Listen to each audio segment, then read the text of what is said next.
it's my heart just, it goes back to those days.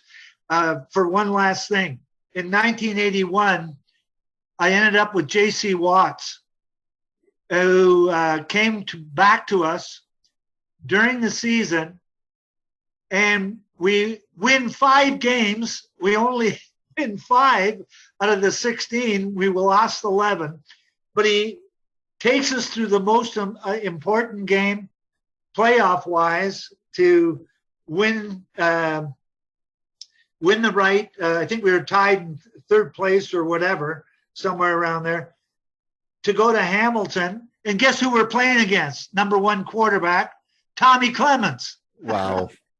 In 81. And this time, we're down to the final strokes in that game of the Eastern Final. And Pat Stokwa, yes, who you may have mentioned earlier on the flag, he had gets like a pass from JC about the 8-10 yard line. He goes for the 2 defensive backs, knock each other off, and he goes 102 yards. I remember. And we end up going to the Grey Cup in Montreal. So what happens? We get to the Montreal, for the Grey Cup. I had partially torn ligaments and cartilage. So I'm wearing a full knee brace. I couldn't practice. And we go in there, and JC is just amazing. He brings us by halftime 20-1 ahead of Edmonton with Warren Moon and Tom Wilkinson. And we shouldn't have come out on the field on the second half. Or maybe that's what happened. We're in a tie at 23-23. And, of course, Dave Cutler kicks the winning field goal with 6 seconds after they called me on a double interference call. With a minute left, they throw J.C. Watt scrambles, throws a long pass to you, kind of almost in field goal range. You catch it. Then they call interference. They don't just call interference, they call double interference. And they called it after you caught the ball. Usually interference is called when the ball is in the air. They caught it after, exactly. and you caught it with one hand because the DB was holding your other arm. Gary Hayes had a hold of me. Yeah, and so I thought, okay, they're going to call the interference on him. And I cannot believe, because I was coming back to JC about midfield or better. And you're right. I was fortunate to catch it in the pocket. And I cannot believe I'm pleading with him on one knee. I could hardly move. So it looks like I'm jostling, but I couldn't move on the knee. To be sour grapes, but 2 out of 3 Grey Cups, not bad. Yeah, and Tony, that picture was on the front page of the Ottawa Citizen with you on one knee with your arms up to the referee. So I'll send you that picture too. But yeah, Rough Rider fans remember that play too, and that was your last play of your career too. And it was my last game, last play, and I came off the field. That was it, Chris. Yeah. But you don't have to send the picture.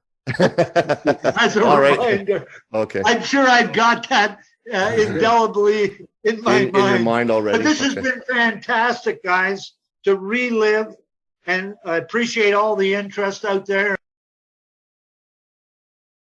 76, it happened to be Tommy Clements towards the end of the year. Okay. And TC started that 76 Grey Cup game. And it's a credit to him calling the winning catch. And this is kind of funny to tell you all what happened. The play before is the critical one, Chris. If you've ever watched the I remember. I got decked going across the middle with about 20 some odd seconds left, maybe a little bit more. And Lauren Richardson hits me, nice tackle, high across the middle. And Manchuk comes across with his forearm right across my helmet, and I'm bouncing my head off the ground. I swear I saw stars. And I'm trying to put my hands on my knees and trying to get my balance. And Big Jim Cood, our offensive tackle, is saying, "Hey, Gabber, get back into the huddle. Time's running out." And a play is sent in from Tom Dimitrov from the sidelines. He was our offensive coordinator. I can remember this like it's indelibly written in my mind. But the Gary Kuzik was the other fellow I got traded with from Hamilton. He was our wide receiver. He's the guy who's bringing the play, and Tommy Clements goes, no, and he calls the fateful play. Rabbi puts me to the right side. Fake 34, tight end, put the 3 back through the 4 hole, tight end flag. But the fact is, no one's thinking we're 4 points down that we're not going to run the ball. We got about 20 some odd seconds left. Yep. But sure as hell, when Provost went from my fake to the inside post and I went back to the outside, I was wide open. I looked at ball, I said my eyes were 6 feet wide open. And all I could see were dollar signs because the winners got 6,000 each. The losers, 3.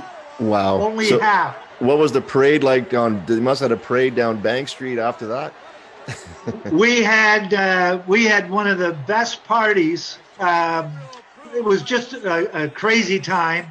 I'm just going to mention, in the NFL, the catch was Joe Montana to Dwight Clark, maybe the most iconic play in NFL history. And the most iconic play in CFL history could very well be Tommy Clements to Tony Gabriel. Like at 50 years later, I had friends messaging me this week saying, "Oh, you're gonna have Tony Gabriel on the show." And nowadays, kids wear NFL jerseys like fans.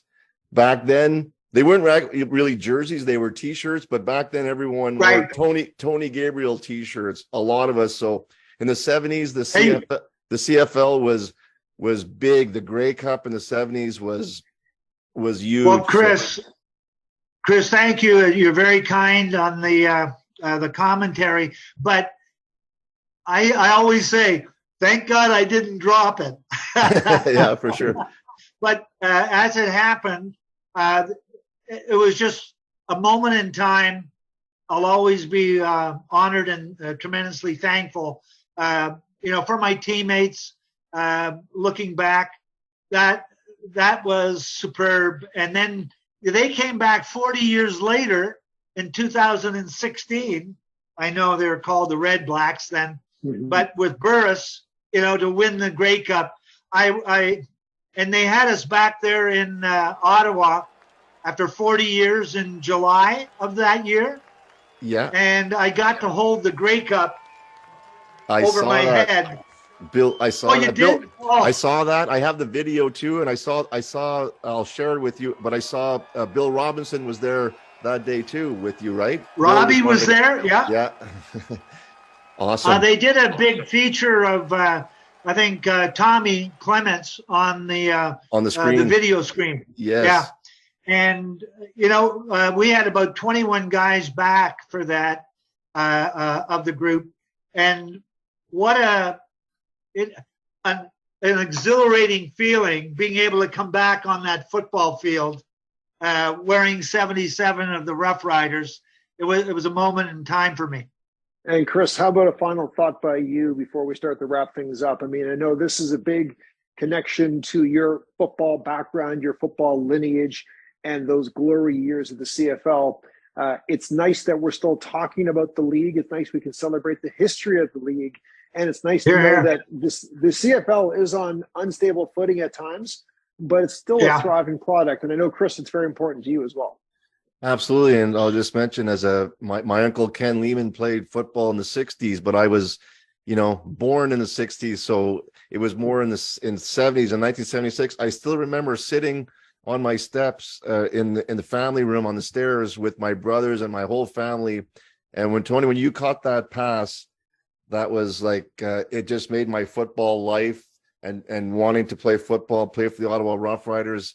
It started that day big time. And there's a lot of guys that my old teammates and friends felt exactly the same way, that messaged me when they knew you were coming on the show. So it's just a thrill to have you on the show today, Tony. And I say that on behalf of a lot of people out there watching tonight. Well, Chris, you had quite a career. And if I was helpful or instrumental or something along those lines. Like I said, I'm so thankful I caught that pass. So this has been fascinating. First of all, between the three of us, we count 2 football Hall of Famers. So I'm just along for the ride in this conversation.